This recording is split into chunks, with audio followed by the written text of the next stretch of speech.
Praise the lord. మన పరిశుద్ధుడు మన రక్షకుడైనటువంటి యేసుక్రీస్తు వారి శక్తి కలిగిన నామమున ఈ రోజున దేవుని వాక్యమునకు ప్రతి ఒక్కరికి మన దేవుని పేరట ప్రైజ్ ది లార్డ్ వందనాలు. ఈ రోజు దేవుని వాక్యాన్ని ధ్యానించుకునే ముందు దేవుని నీతిని కలిగి ఉంటే ఈ దేవుని నీతిని చేజేతుల దేవుడు ఏ సమయంలో కూడా కొట్టువేడు. నీ నీతి నా నీతి లేకపోతే మనకున్నటువంటి మంచితనం యథార్థత ఇవి కొట్టువేయబడతాయి, దేవుని ముందు కొట్టువేయబడతాయి. దేవుని నీతిని కలిగి ఉంటే నువ్వు ఏ పరిస్థితుల్లో ఉన్నా సరే కొట్టువేయబడతావు. దేవుని నీతి కలిగి ఉంటే, దేవుని యథార్థతని కలిగి ఉంటే. ఒక్కొక్కళ్ళు కాలు కింద నలిగిపోయేటువంటి చీమలు చూసి కూడా భయపడతారు. అటువంటి భయం అనేది, అలాంటి భయము, ఆ రకమైనటువంటి కలవరాలు మనుషులకు ఎప్పుడు కలుగుతుందంటే వాళ్ళ సొంత నీతిని, వాళ్ళకున్నటువంటి మంచితనాన్ని ఆధారం చేసుకుంటే ఆ కలవరాలు కాలు కింద నలిగిపోయేటువంటి చీమను చూసి భయపడి జీవితాన్ని చెరిపేసుకుంటారు. మనుషుని నీతి అయితే దేవుని అనుకోండి ఎలాగుంటుందంటే మనుషుల్ని మింగేసే సింహపు లాంటి బలమైనటువంటివి ఏవైనా సరే, అటు సింహం కావచ్చు, ఇటువైపు సింహంతో సమానమైనటువంటి మనుషులైనా కావచ్చు, అంతటి అధికారం కలిగినటువంటి బలవంతులైనా కావచ్చు, అంతటి అధికారం ఉన్నటువంటి అధికారులైనా కావచ్చు, ఎవరు కూడా ఏమి చేయలేడు దేవుని నీతిని కలిగి ఉంటాయి. ఈరోజు ఆ నీతిని ధ్యానించుకుందాం. వాక్యంలోనికి వెళ్ళే ముందు యోబు ఒక మాట అంటాడు. యోబు గురించి రాయబడి ఉన్నది. యోబు గ్రంథంలో ఎన్నో అధ్యాయం అంటే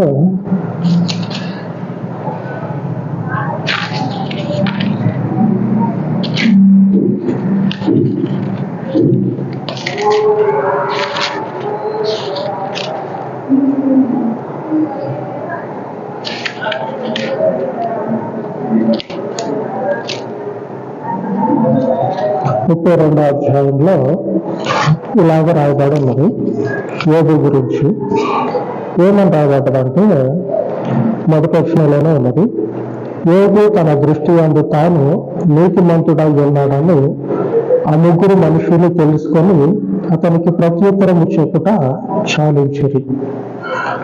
దేవుని నీతిని కలిగినటువంటి యోబు ఆ స్నేహితులతోటి ఇష్టాగోష్ఠిగాని మీరు వినే ఉంటారు మాట. ఇష్టం వచ్చినట్లుగా అలాగనే ఆ మీటింగ్ అనేది ఎడతెగక ఒకరి తర్వాత ఒకడు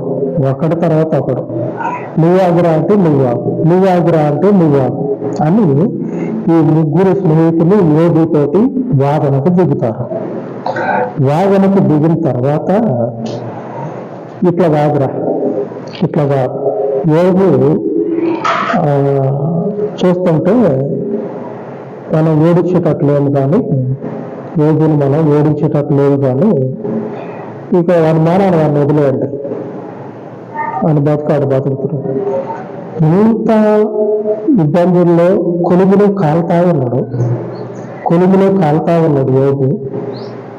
ఇంత అణిగిపోయినటువంటి స్థితిలో కూడా నేను దేవుడే ఆశ్రయిస్తా, దేవునితోనే నడుస్తా, దేవుడే నాకు ఆశ్రయం అయినటువంటి పరిశుద్ధుడు, స్తోత్రార్హుడు అని దేవుని విడిచిపెట్టట్లా. దేవునికి స్తోత్రం కలుగును గాక. దేవుణ్ణి విడిచిపెట్టట్లా. ఈ విడిచిపెట్టకుండా దేవునితోటే తిరుగుతుండు, దేవుని పాటే పాడుతుండవు, దేవుని పాటే పాడుతుండవు. మరి ఇంత స్థితి ఎందుకు వచ్చింది వీనికి? ఈ నాశనంలో ఉన్నటువంటి ఈ యోగు దేవుని అనుసరిస్తే మనకు కూడా ఎప్పుడో ఎందుకో ఇప్పుడే కనపడతా ఉన్నాయి శ్రమలు, ఇబ్బందులు. యేసు ప్రభు పేరు ఎత్తితే, ఇప్పుడు పేరు ఎత్తితే ఎవడేమంటాడా అనే భయంతో భయంగా బతుకుతా ఉన్నాం, భయంగా. అందులో మళ్ళా మంచి మనుషుల మధ్యలోనే ఉంటా ఉన్నాం. ఆ మంచి మనుషులు ప్రేరేపణ చేత లేనిపోని ఊహించుకొని దేవుని మీదకి తిరగబడతా ఉన్న పరిస్థితులు, ఈ పరిస్థితుల్లో ఉంటా ఉన్నాం. ఈ పరిస్థితుల్లో ఉంటా ఉన్నప్పుడు ఇన్ని ఇబ్బందులు మనకే ఎదురవుతా ఉన్నాయి దేవుని నమ్ముకున్న తర్వాత. మరి ఈ యోగుకి ఎందుకు ఇట్లాగ వచ్చినాయి? ఇంత నీతిమంతుడైతే, ఇంతగా దేవుని అనుసరించేటోడైతే, ఇంతగా దేవుని పొందిని ఆశ్రయించినటువంటి మనుషుడు అయితే ఎందుకున్నాయి మరి ఇట్లాగా? ఎందుకున్నాయి అంటే ఇప్పుడు మనం చెప్పుకున్నాం ఎందుకంటే మనుషుల మధ్యలో మనం ఉన్నామని అనుకుంటా ఉన్నాం. ఈ మనుషులు ఏం చేస్తా ఉన్నారంటే వాళ్ళకి ఎవడో స్వప్రయోజనం కోసం రేపి దేవుని మీదకి విసుగొలుపుతా ఉన్నారు. ఆ విసుగొలుపబడినటువంటి వీళ్ళు అసలు ముందు వెనక ఏదో తెలుసుకోకుండా వాళ్ళకి కనిపించిందే చూసుకొని తిరగబడతా ఉన్నారు. ఏదో ఒక రోజు వాళ్ళు తెలుసుకుంటారు. కొంచెంసేపు వాళ్ళని పక్కన పెడితే ఈ దేవుని నీతి ఏం చేస్తుందంటే, ఇప్పుడు మనము యోగు లాంటి నీతిని, దేవుని నీతిని మన జీవితంలో కలిగి ఉన్నాం కదా. కలిగి ఉన్నటువంటి మనకి మన జీవితంలో స్థిరత్వాన్ని ఇస్తుంది. ఆ రేపినటువంటి వాళ్ళు ఎవరైతే ఉన్నారో, రేపినటువంటి వాళ్ళు సొంతంగా వాళ్ళకి కనిపించేటువంటి వాళ్ళ నీతిని, వాళ్ళకి ఏదైతే తోచిందో దానినే శాశ్వతం అనుకొని, ఇదే నిత్యమే అనుకొని, ఎప్పటికి నిలబడేది అనుకొని భ్రమలో ఉన్నారు కాబట్టి వాళ్ళు నశిస్తారు. దేవుని నీతిని ఆధారం చేసుకున్నటువంటి మనము స్థిరపరచబడతాం. దేవునికి స్తోత్రం కలుగును గాక. ఆమె ప్రవేశిస్తారు. ఎందుకంటే మనకు ముందు ఒకనొక మనుషుడైనటువంటి యోగు కూడా స్థిరపరచబడ్డాడు. దేవునికి స్తోత్రం. యోగు కూడా ఇన్ని శ్రమలు అనుభవించుడు కదా. యోగు కూడా ఇన్ని శ్రమలు అనుభవించుడు. చివరికి వచ్చాకే ఈ దేవుని నీతిని కలిగినటువంటి యోగు అంతకు ముందు ఉన్న స్థితి కంటే మరీ 2 అంతలు ఎక్కువ మేలుని పొందుకున్నట్లు రాయబడ్డది. అంతకు ముందు కొద్దిగా ఉన్నది, ఆ కొద్దిగకు తోడు ఇంకొక 2 అంతలు. యోగు గ్రంథము 42వ అధ్యాయము 10వ వచనంలో రాయబడ్డది. ఏమని రాయబడ్డది? మరియు యోగు తన స్నేహితుల నిమిత్తము ప్రార్థన చేసినప్పుడు యెహోవా అతని క్షేమ స్థితిని మరలా అతనికి దయచేసెను. మరియు యోగునకు పూర్వము కలిగిన దానికంటే 2 అంతలు అధికముగా యెహోవా అతనికి దయచేసెను. 2 అంతలు ఎక్కువ అంతకుముందు ఉన్న దానికంటే. ఇప్పుడు ఆలోచన చేయండి. మనుషుడు వానికి తెలిసిన నీతిని ఆధారం చేసుకుంటే స్థిరపడటం కాదు కదా, ఉన్న స్థితిని పోగొట్టుకొని చల్లా చెదురవుతారు. మనుషులు నీతిని ఆధారం చేసుకుంటారు. అదే దేవుని నీతిని ఆధారం చేసుకుంటే ఏం జరుగుతుందంటే, దేవుని నీతిని ఆధారం చేసుకుంటే ఏం జరుగుతుందంటే అంతకు ముందు ఉన్నటువంటి క్షేమము కంటే 2 అంతల క్షేమము కలుగుతుంది. దేవునికి స్తోత్రం కలుగును గాక. ఎందుకు కలుగుతుంది అంటే దేవునికి స్తోత్రం, దేవునికి మహిమ. మనము దేవునిని ఘనపరుస్తా ఆ నీతిని మన జీవితాల్లో నిలుపుకుంటే ఆ నీతిని మన జీవితాల్లో నిలుపుకుంటే మన ద్వారా దేవునికి మహిమ కలుగుతుంది. తద్వారా దేవుడు ఆయన నీతిని ఆధారం చేసుకున్నందుకు మనల్ని దీవిస్తాడు. ఆమేన్. అర్థమైందా? దేవుని నీతిని మనము మన జీవితంలో నిలుపుకుంటే ఆయనకి మహిమ కాబట్టి ఆయన మహిమపరచబడు నిమిత్తము మనలో ఉన్నటువంటి ఆయన నీతిని ఆయన కుటివేయకుండా మనల్ని ఆయన నీతిలో స్థిరపరుస్తాడు. అంతకు ముందు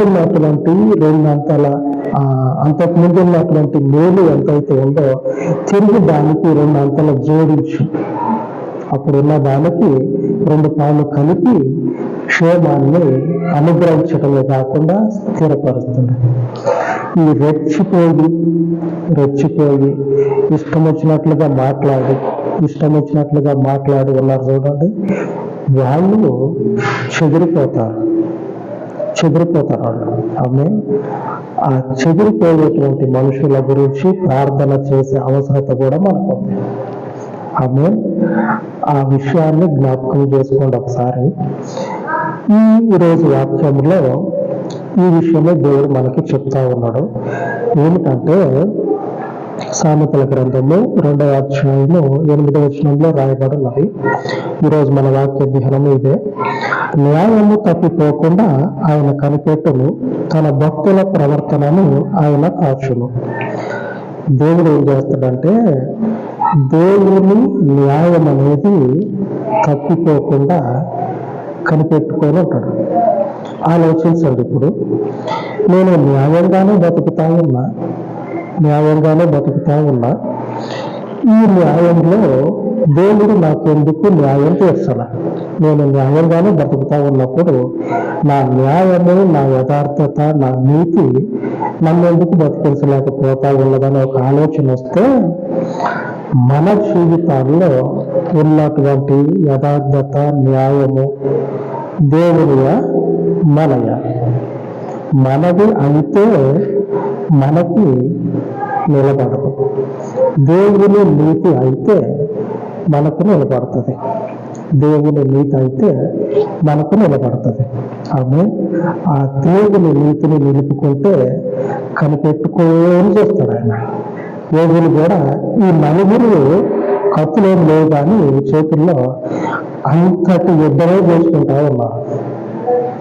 ఇక మాటలతోటి యుద్ధం జరుగుతుంది వాళ్ళకి. అట్లాగే కొట్లాడుకుంటా ఉన్నారు యోగుతో పాటు ఉన్నటువంటి యోగు స్నేహితులు. కానీ ఈ ముగ్గురు ఒక్కడిని ఓడించలేకపోతా ఉన్నారు. ఆలోచన చేయండి, ముగ్గురు ఒక్కడిని ఓడించలేకపోతా ఉన్నారు. చివరికి రేపు విడిచిపెట్టండి. ఎందుకంటే వారితో వాదనకు దిగితే మన చేతులతో మన సంపలో మనమే బదులు కొట్టుకున్నట్టు ఉంటుంది. వారిని విడిచిపెట్టండి అని పక్కకు వచ్చి నిలబడతారు. ఎందుకంటే యోగులో ఉన్నది దేవుని నీతి. లేఖనం చెప్తా ఉన్నది న్యాయము తప్పిపోకుండా కనిపెడతాడంట. మరి దేవుడు యోగుని కనిపెట్టుకోలేడు. ఎందుకు కనిపెట్టుకోలేడంటే యోగులో ఉన్నది దేవుని యథార్థత, దేవుని న్యాయం. ఆ న్యాయాన్ని దేవుడు ఏం చేసిందంటే స్థాపించింది. మన జీవితాల్లో అంతటి యథార్థతని, దేవుని న్యాయాన్ని మనం నిలబెట్టుకుందాం, ఆశీర్వదించబడేటట్లు ప్రార్థించుకుందాం. అలాగా పరిశుద్ధుడు అయిన తండ్రి, ఈ ఉదయకాలపు వాక్యములందు యోగు వలె నీ పరిపూర్ణత యందు న్యాయమును తండ్రి విడువక అనుసరించుచూ ఉన్నటువంటి నీ మందిరమును, ఈ మందిరమును అనుసరించుచూ ఉన్న నీ బిడ్డలను దర్శించి వారి జీవితంలో తండ్రి కత్తుల వంటి మాటలను ఉపయోగించి ఎవరైతే నీ బిడ్డలతో యుద్ధము చేస్తూ ఉన్నారో అటు వారందరి బలమును కొట్టివేయమని మా తండ్రి వైద్యుల్లో మీకు ప్రార్థిస్తూ ఉండగా మా జీవితాలకు నీవు మాత్రమే వెలుగు, మా జీవితాలకు నీవు మాత్రమే యథార్థవంతుడు అయి ఉన్నావు కనుక మా జీవితాలలో నీ వెలుగుని, నీ యథార్థతను నిలిపి మమ్మలను తండ్రి నీ శత్రువుల ముందు నిలవచ్చేయమని సజీవమవుతున్నటువంటి మీ పరిశుద్ధతలో ఈ మనవులను ప్రతిష్ఠించి మా రక్షకుడైనటువంటి యేసుక్రీస్తు శక్తి కలిగిన నామమున ప్రార్థించి వేడుకొనుచు ఉన్నాను తండ్రి. ఆమేన్, ఆమేన్. పరిశుద్ధుడైన దేవుని కృప నిత్యము మనలను అనుసరించును గాక. ఆమేన్, ఆమేన్.